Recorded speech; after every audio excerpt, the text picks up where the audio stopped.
ಪ್ರಸ್ತುತ ಬಾಡಿಗೆ ಮನೆಯ ರೆಂಟಲ್ ಅಗ್ರಿಮೆಂಟ್ ಮುಗಿದ ನಂತರ ಅಂದ್ರೆ ವಾಯ್ದೆ ಮುಗಿದ ನಂತರ ಎಷ್ಟು ಪರ್ಸೆಂಟ್ ಇನ್ಕ್ರೀಸ್ ಮಾಡ್ತೀರಾ ಅಂದ್ರೆ ಬಾಡಿಗೆ ಎಷ್ಟು ಜಾಸ್ತಿ ಮಾಡ್ತೀರಾ ಅಂತ ರೆಂಟಲ್ ಅಗ್ರಿಮೆಂಟ್ ಅಲ್ಲಿ ಮೆನ್ಷನ್ ಆಗಿದ್ದೆ ಚೆಕ್ ಮಾಡಿ.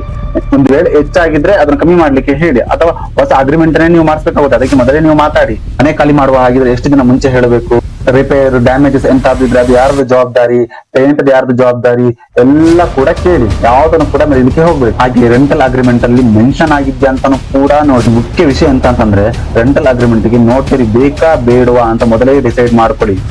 ಆಲ್ಮೋಸ್ಟ್ ಆಲ್ ರೆಂಟಲ್ ಅಗ್ರಿಮೆಂಟ್ ಗೆ ನೋಟರಿ ಇದ್ರೆ ತುಂಬಾ ಒಳ್ಳೇದು, ಅದು ನಿಮ್ಗೆ ಪ್ರೊಟೆಕ್ಷನ್ ಆಗಿರ್ತದೆ. ಕೆಲವು ಮನೆ ಓನರ್ ಒರಿಜಿನಲ್ ರೆಂಟಲ್ ಅಗ್ರಿಮೆಂಟ್ ನ ಟೆನೆಂಟ್ಸ್ಗೆ ಕೊಡುದಿಲ್ಲ, ಅವರಿಗೆ ಜಸ್ಟ್ ಜೆರಾಕ್ಸ್ ಕಾಪಿ ಕೊಡ್ತಾರೆ.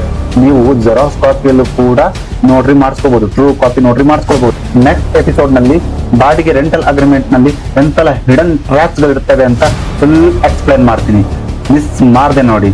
ಹಾಗೇನೆ ಇವತ್ತಿನ ಈ ವಿಡಿಯೋ ನಿಮ್ಗೆ ಹೇಗೆ ಅನ್ನಿಸ್ತು ಅನ್ನೋದನ್ನ ಕಮೆಂಟ್ ಮೂಲಕ ತಿಳಿಸಿ. ಇಷ್ಟ ಆದ್ರೆ ಲೈಕ್ ಮಾಡಿ, ಮತ್ತೆ ನಿಮ್ಮ ಫ್ಯಾಮಿಲಿ ಫ್ರೆಂಡ್ಸ್ ಜೊತೆ ಶೇರ್ ಮಾಡಿ. ನಮ್ಮ 1951 ಚಾನಲ್ ನ ಸಬ್ಸ್ಕ್ರೈಬ್ ಮಾಡಿ, ಫಾಲೋ ಮಾಡಿ.